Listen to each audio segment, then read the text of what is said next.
welcome to another episode of Back to Basics, and today we're going to be talking about ice bases. Now, there are lots of different ways to create an ice effect on your mini bases, and this video is going to be about showing you how to do one that I think takes the least amount of time and effort but gives pretty good results. And as always in this series, I'm going to show you the very basic, quickest way to do it, but then I'm also going to add a step or two at the end that you can add if you've got a little bit more time and you want to make things pop a little bit more. So let's head to the table and I will see you in a minute. To make this base, we're going to be using crackle paint. Now, those of you who watched my crackle paint hobby tips and tricks video will know that the first step in applying a crackle paint is to apply a base colour, the colour that you want to shine through the cracks in the crackle paint. So to begin with, I've just got one of my wooden bases that I have primed in white, just to kind of get rid of some of that absorbency from the wood. If you're using a plastic base, like a Games Workshop base or anything like that, you don't have to do this step. You can just go straight on to the base colour. For the base colour on my ice bases, I like to stray from my usual paints and use a Vallejo. Now, this is called Ghost Grey, and I really like this colour for icy, frosty effects because it's off-white and it's kind of a bluey grey colour, and it just has a kind of cold feel to it. So whenever I'm doing anything with ice or frost, I tend to use this colour. So the first thing I'm going to do, I've got some on a paper palette, and I'm just going to take an old, quite large brush, and I'm just going to give this a coat. Now, I don't even know if that will show well on camera, but you can see that obviously this is Citadel Corax White, and then this is the Ghost Grey. So it's quite a subtle difference, but you can see the kind of bluish cold tones to it. So we're going to cover the entire base in this. Now, this is a question of personal taste. You could leave this to dry and add another layer of it if you want. I tend not to when I'm making ice. One layer is enough for me. So, there we go. So that should only take a minute to dry. So I will be right back.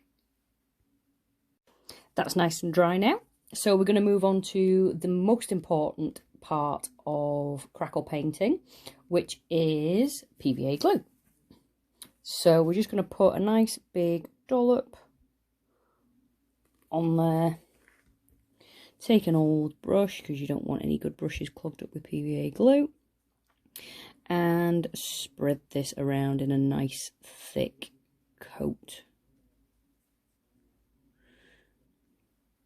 The thicker the better. There we go. So then we'll leave that to dry for a few hours, and then we'll come back and apply the crackle paint. The PVA is all dried now, so we are going to apply our crackle paint. Now for this, I'm using just plain white crackle paint, and I'm going to put some in palette. Now the reason I'm doing this is because I'm going to add a little bit of paint to it. So all I'm going to do is pour some of that into there. That will probably be enough. And then I'm going to take the paint that we used to paint the base. So we're going back to the Vallejo Ghost Grey. I'm just going to put a couple of drops of this. Actually, I need to remember, give it a shake. And put, yeah, a couple of drops of this into our white crackle paint, just to give it that tiny hint of that nice cold grey colour.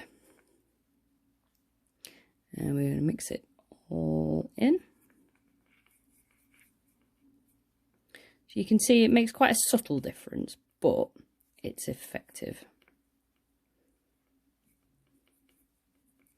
So then what we can do is start applying this to our prepared base.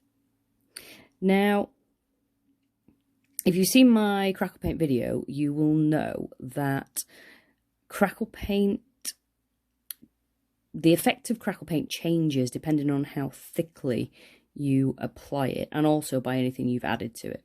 So because I've added paint to this, the cracks will probably be a little bit smaller than they would be with just the plain white. So with this in mind, I'm applying this quite thickly, but it completely depends on the kind of look you want. So if you want lots and lots of really small cracks, then you should apply this very thinly. But if you want some nice big cracks, then you can put it on in a big thick layer. So that will do, I think. Just get it to the edges. And then we're going to leave that to dry for 24 hours. And then we'll come back to it. This is dried now. And we've got all these lovely cracks. So you could, if you wanted, just give this a dry brush and leave it at that. You know, you've got the nice white cold colour and you've got all the cracks. But I'm going to put another level in before the dry brush, and it only takes 2 seconds. And what I'm going to do is give the whole thing a very light wash in Drakenhof, I can't say this word, Drakenhof Nightshade. So this is a bluey kind of shade from Games Workshop. So we're just going to open this up, take quite a big brush, and just give the whole thing a little bit of a coat with this. And what we want to do is try and push it down into the gaps between the cracks. Now you can see I'm not putting this on really heavily.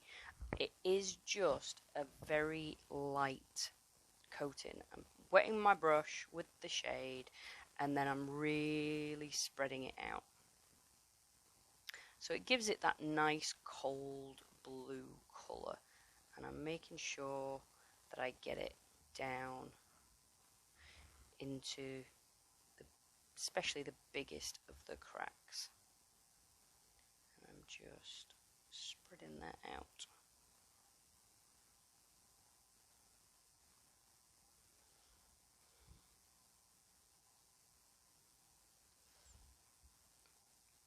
So that needs just a few minutes to dry, and then we'll be back to do the dry brushing. So now we're going to try and give it more of a frosty look. And to do that, we're going to dry brush with 2 colours very quickly. So I've got my kitchen roll. The first colour we're going to dry brush with is our original base colour, the Vallejo Ghost Grey. So I'm going to give that a good shake. And just put a little bit on my kitchen roll.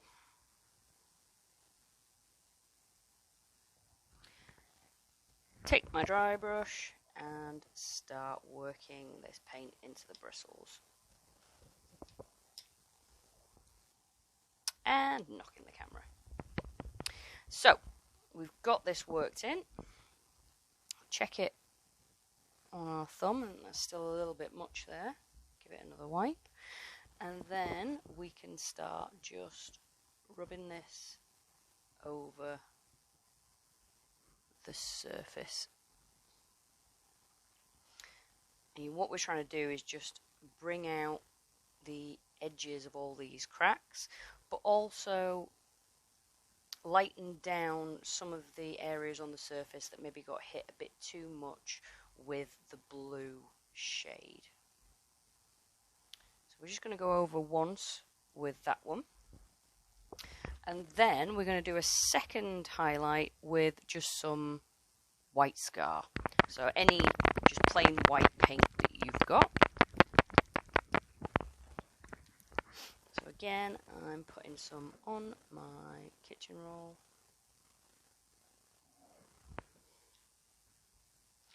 And we're going to be a little bit lighter with this. And as you can see, as with all my dry brushing in this way, I haven't washed the pale grey off my brush. I'm going to work them in together. So let's get that white.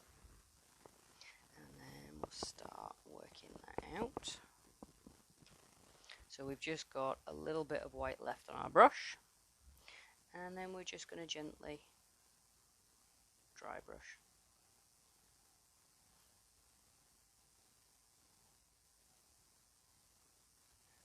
And this just highlights all the raised bits and all the edges of your cracks with this nice white colour. So you should now be able to see the contrast between the blue that we've pushed down into the cracks and then the white that we've dry brushed on. And it just gives it that frosty, cold look. So, if you're happy with that, that is my 5-minute ice base. Now, as with all of these Back to Basics videos, I'm also going to show you how you can take it to the next step if you want to. And to do that, we're going to make this really shiny ice. And we're going to use Vallejo Water Texture Still Water. And what we're going to do is just get this straight from the bottle. And we're going to start dropping it on.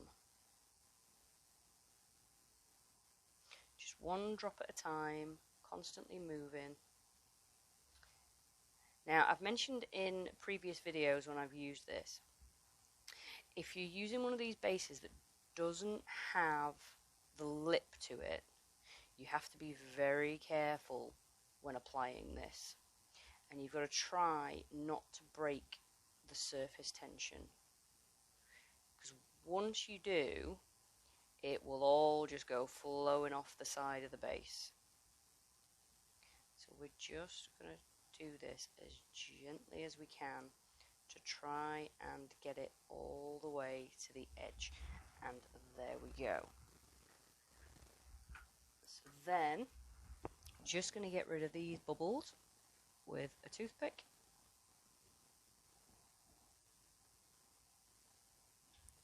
And then we'll come back in 12 hours and I will show you the difference that that makes. Just this very quick extra step. It really does make a lot of difference. So I will see you tomorrow. So the still water has dried now, and as you can see, it's left this lovely, glossy, icy effect on top of the base. And you can see here that it's left a few cracks as well, and it kind of gives it that natural look.